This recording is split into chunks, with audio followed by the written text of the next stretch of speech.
Номер 5. Синдром человека-армии. Ты тащишь 14 пакетов с продуктами, галлон молока в зубах и ребенка под мышкой. Твой позвоночник выгибается в форме вопросительного знака. Сосед придерживает дверь и спрашивает: «Помочь?» Ты выплевываешь бутылку с молоком на асфальт и уверенно заявляешь: «Не, я сам». Ты буквально предпочтешь вырезать себе аппендицит ржавой ложкой, чем произнесешь слова «мне нужна помощь». Общество выдает тебе блестящую медальку за такую яростную независимость. Ты думаешь, что у тебя стальной стержень? Ошибка. Ты страдаешь от гипернезависимости, поведенческой петли, вызванной травмой и напрямую связанной с аллостатической перегрузкой. Вот тебе наука. Когда ты был младше, полагаться на людей было либо физически опасно, либо эмоционально абсолютно бесполезно. Поэтому твоя центральная нервная система перестроилась. Она навсегда пометила концепцию зависимости как смертельную угрозу. Теперь твой мозг купается в токсичных дозах кортизола в ту самую секунду, когда ты хотя бы думаешь о делегировании задачи. Твоя аллостатическая нагрузка зашкаливает. Это как пытаться завести гладкий и высокопроизводительный двигатель Феррари на просроченном майонезе, пока лампочка «Проверьте двигатель» орет тебе прямо в лицо. Твой мозг воспринимает коллегу, предлагающего донести картонную коробку, как злоумышленника, предлагающего тебе чашечку отравленного чая. Ты не сильный, ты в ужасе. Твоя гипернезависимость — это биологическая карантинная зона, которую ты построил, чтобы никто и никогда больше не смог тебя разочаровать. Брось чертовы пакеты. Позволь кому-нибудь придержать дверь, пока твои надпочечники не собрали чемоданы, не подали на банкротство и не оставили тебя с аутоиммунным заболеванием. Номер 4. Бесплатный мусорный психотерапевт. Ты сидишь, сгорбившись над кофе, и киваешь, как китайский болванчик на приборной панели, пока твой друг 4 часа подряд сливает радиоактивную драму своих отношений прямо тебе в ушные каналы. Ты знаешь все о его токсичной бывшей, нарциссизме ее матери и синдроме раздраженного кишечника его собаки. При этом ты не сказал ни единого слова о своей собственной жизни, своих страхах или своей боли примерно с конца 2018 года. Ты думаешь, это делает тебя невероятно преданным другом с глубоким, высоким эмоциональным интеллектом? Нет, не делает. Ты демонстрируешь классическую эмоциональную парентификацию, смену ролей, приводящую к острой усталости от сострадания и жесткому угону миндалевидного тела. В детстве ты усвоил, что твоя единственная ценность в комнате — это твоя полезность для других. Твой мозг приравнивает поглощение чужой травмы к заработанному праву на существование. Ты на самом деле не перерабатываешь их эмоции. Ты впитываешь их психологические отходы, чтобы гарантировать свою привязанность к ним. Твоя миндалина мигает красным, как дешевый диско-шар в паник-руме. Эмоциональная парентификация превратила твою психику в муниципальную свалку. Люди подгоняют свои тяжелые эмоциональные мусоровозы прямо к твоему лицу, дергают за рычаг, сваливают свой мусор тебе в мозг и уезжают, чувствуя себя легко и свежо. А ты? Ты остаешься бродить в их радиоактивной эмоциональной жиже, гадая, почему чувствуешь хроническую усталость и физическую опустошенность. Ты путаешь любовь с использованием тебя в качестве человеческого мячика от стресса.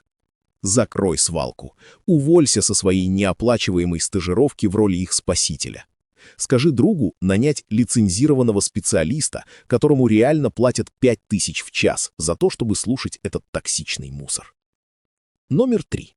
Патологический миротворец. Твой партнер спрашивает: «Где хочешь поужинать?» Ты мгновенно щебечешь: «Ой, где сама хочешь, мне все подойдет». Ты говоришь это, втайне отчаянно желая тако, но ты будешь радостно сидеть и жевать сухую, безвкусную курицу в ресторане, который ненавидишь, лишь бы избежать микроскопического вздоха неодобрения. Ты уворачиваешься от межличностных конфликтов, как Нео от пуль в «Матрице». У тебя нет границ. Ты просто трансформируешься в то, что нужно человеку перед тобой. Общество обожает это. Они называют тебя покладистым, они называют тебя удобным. Нейробиология называет это реакцией угодничества, фон-респонс. Это жалкий, социально приемлемый кузен реакций «бей», «беги», «замри». Твоя вегетативная нервная система улавливает микровыражение недовольства на чьем-то лице и мгновенно блокирует твой логический мозг. Она запускает превентивную, полную психологическую капитуляцию, чтобы нейтрализовать предполагаемую угрозу. Твой вентральный вагальный комплекс фундаментально захвачен ужасом. Ты не сохраняешь мир. Ты участвуешь в биологических переговорах с захватчиками об освобождении заложников. Реакция угодничества — это твой мозг, который переворачивается на спину, подставляет пузико и писается, чтобы показать альфа-волку, что он абсолютно не опасен. Твой вентральный вагальный комплекс работает как перепуганный кассир в банке, который радостно отдает грабителям ключи от хранилища, свою машину и свой дом, лишь бы они не повышали голос. Ты систематически стираешь свою личность, чтобы гарантировать, что твоя среда останется предсказуемой. Каждый раз, когда ты проглатываешь собственное мнение ради избежания мелких разногласий, ты укрепляешь нейронную связь, которая говорит твоему мозгу, что твой голос не имеет значения. Выбери така. Требуй така. Если они вздохнут, пусть вздыхают. Вселенная не схлопнется только из-за того, что кому-то другому придется пожевать легкое разочарование часок-другой.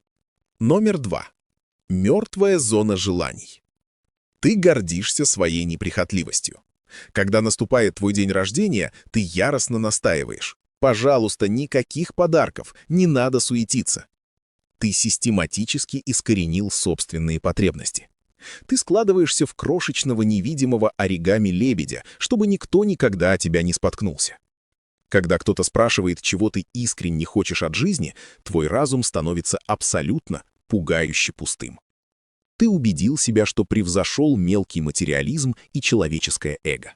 Ты думаешь, что ты дзен-мастер, идущий по земле без привязанностей. Снова мимо. Ты маринуешься в тяжелой алекситимии и клинической ангидонии. Поскольку в годы твоего формирования твои желания и потребности наказывались, игнорировались или использовались против тебя, твой мозг буквально обрезал нейронные пути, отвечающие за определение того, чего ты хочешь. Хотеть того, чего у тебя никогда не будет, это бессмысленная трата калорий. Поэтому твой дофаминергический мезолимбический путь, главный центр вознаграждения твоего мозга, навсегда отключил линию приема заявок. Алекситимия — это эмоциональная слепота, и твой мозг сам выцарапал себе глаза. Твой центр вознаграждения — это заброшенный пункт проката видеокассет. Неоновая вывеска разбита, ничего нового не завозят, полки абсолютно пусты, и только одна грустная, одинокая крыса в углу жует засохшее зернышко попкорна. Ты не неприхотливый, ты в эмоциональной коме. Чувствовать желание стало слишком дорого для твоей нервной системы, поэтому твой мозг выдернул шнур питания твоей личности ради экономии энергии. Купи себе сегодня что-нибудь невероятно тупое. Нелепую пару обуви, нелепо дорогой кофе. Заставь свой мозг выяснить, какой вкус мороженого тебе на самом деле нравится, вместо того, чтобы просто слизывать кристаллики льда с крышки чужого ведерка. Разбуди эту мертвую зону. Номер 1. Системный баг и иллюзия контроля. Вот мы и здесь. Кульминация. Ты стоишь в отделе зубных паст. Ты смотришь на 40 разных тюбиков с мятной пастой, обильно потеешь, сердце колотится. Ты решаешь в голове сложное многомерное уравнение, чтобы сделать выбор между освежающей мятой и защитой от зубного камня. Ты анализируешь цену за грамм, содержание фтора, этичность бренда. Ты делаешь это с каждым отправленным сообщением, каждым написанным письмом и каждым отпуском, который планируешь. Ты думаешь, что просто очень аналитичен. Ты думаешь, что железно контролируешь свою реальность. Ты думаешь, что это жесткая независимость — суперсила. Слушай меня очень внимательно. С психологической точки зрения, твоя независимость — это не суперсила. Это исполнительная дисфункция, подпитываемая травматической инвалидацией. Это системный баг. Поскольку у тебя нет базового внутреннего доверия к себе, твоя префронтальная кора вынуждена вручную просчитывать каждую микроскопическую переменную ежедневного существования. У тебя нет интуиции. У тебя есть вызванный травмой предсказательный алгоритм, который отчаянно пытается избежать ошибки. Почему? Потому что в твоем прошлом ошибки приводили к психологическому уничтожению. Травматическая инвалидация полностью разорвала твою связь с внутренним чутьем. Теперь твоя префронтальная кора работает как dial-up модем из 1995 года, пытающийся отрендерить 4К 3D-фильм о будущем каждый чертов раз, когда тебе нужно выбрать цвет носков. Ты не контролируешь ситуацию. Контроль имеет тебя. Ты ловишь паралич анализатора при малейшем выборе, потому что твой мозг относится к покупке зубной пасты как к обезвреживанию сложнейшего часового механизма. Эта токсичная самостоятельность, этот железный характер, за который тебя хвалит общество, не более чем защитный скафандр. Скафандр, который твой мозг наспех собрал из эмоционального мусора, просто чтобы пережить жесткий дефицит любви в прошлом. А сейчас? А сейчас ты в нем задыхаешься. Он медленно разрушает твое будущее. Ты оплачиваешь аренду всего своего существования валютой чужого комфорта. Сломай скафандр. Купи не ту зубную пасту. Отправь сообщение с опечаткой. Пойми, что потолок не рухнет, когда ты сделаешь неоптимальный выбор. Перестань пытаться перехитрить Вселенную, которой буквально плевать на твое мятное дыхание. Слушай, я знаю, что это была жесткая прожарка. Но нам обоим нужна валидация. Мне она нужна от алгоритмов YouTube, чтобы кормить семью, а тебе, чтобы притвориться, что тебя только что не подвергли безжалостному бесплатному психоанализу в интернете. Жми на лайк. Отправь это видео тому самому другу. Ты прекрасно знаешь, о ком я. О том, кто работает бесплатным терапевтом для своего токсичного бывшего и не просил о помощи со времен распада СССР. Добро пожаловать на канал «Психология людей». Увидимся послезавтра.